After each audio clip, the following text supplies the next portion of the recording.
Good morning everyone. I hope you all are doing well. I am Isha Gaur, your computer teacher, and I know that you all love computers so much.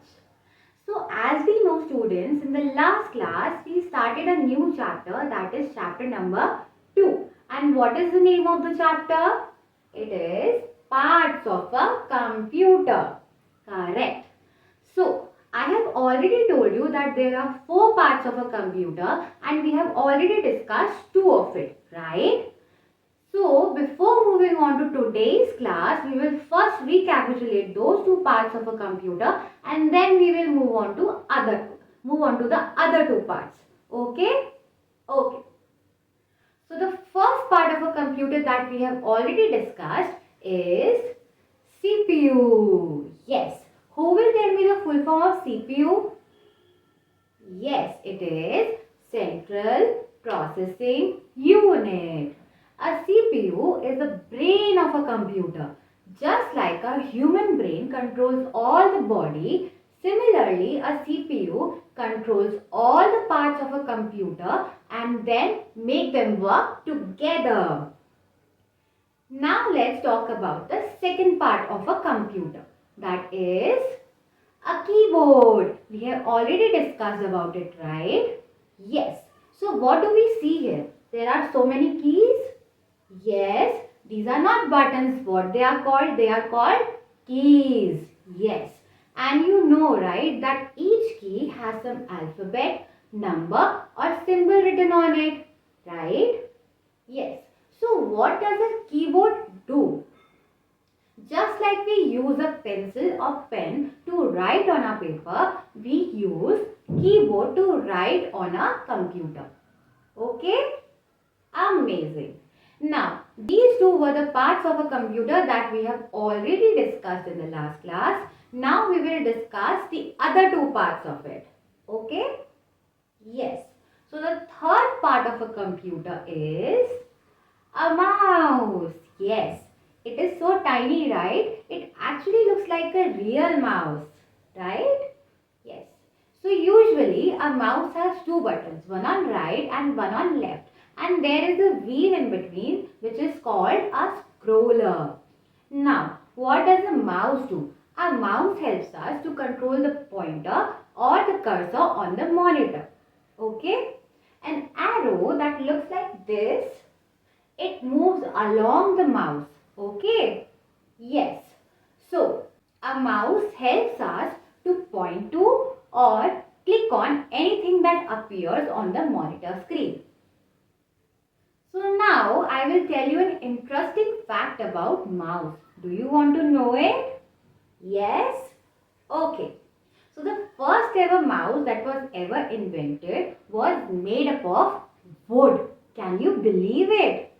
Yes, it was made up of wood and it was invented by Douglas Engelbart in the year 1964. Now let's talk about the fourth part of a computer, which is monitor. Does it look similar? Yes, right. It looks like a TV screen.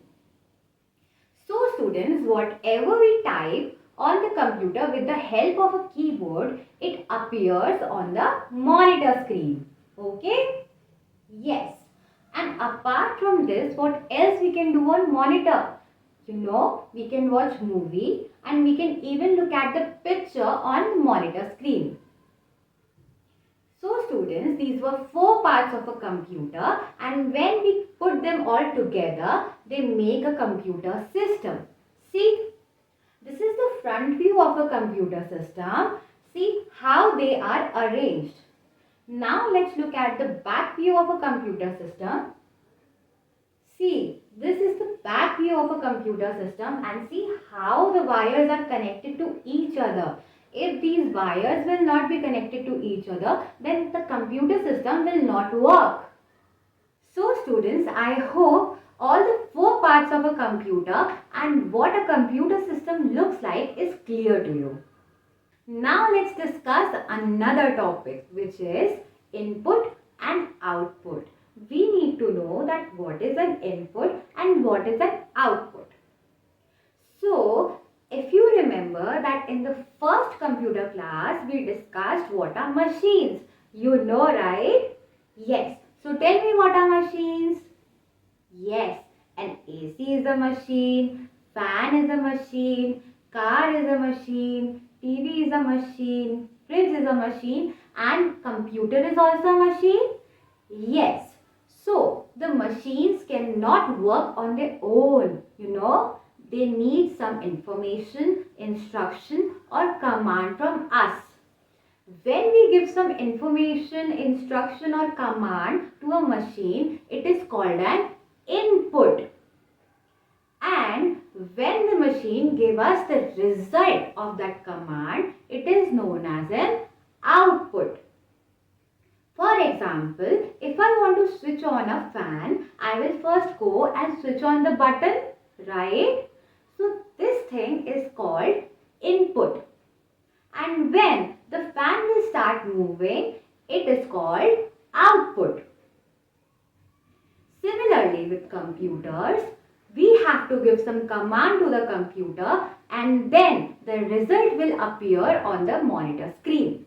For example, if I want to play a movie on a computer system, then I have to give some command and then, for example, if I want to play a movie on a computer, then I'll have to give some command.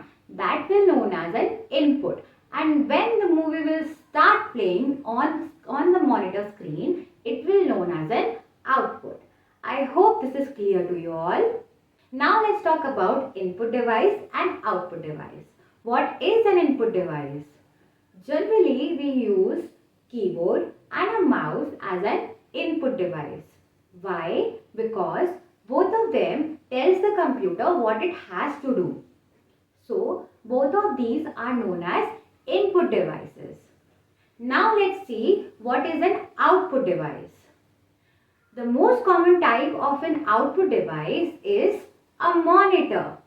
Why? Because whatever instructions are given by the keyboard and mouse to the computer is appeared on the monitor screen, right?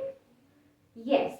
So this is the reason why a monitor is known as an output device. So students, I hope these concepts are clear to you, and if you have some doubts, please come to me in the class. I will try to help you out. Till then, stay safe and healthy. Bye-bye.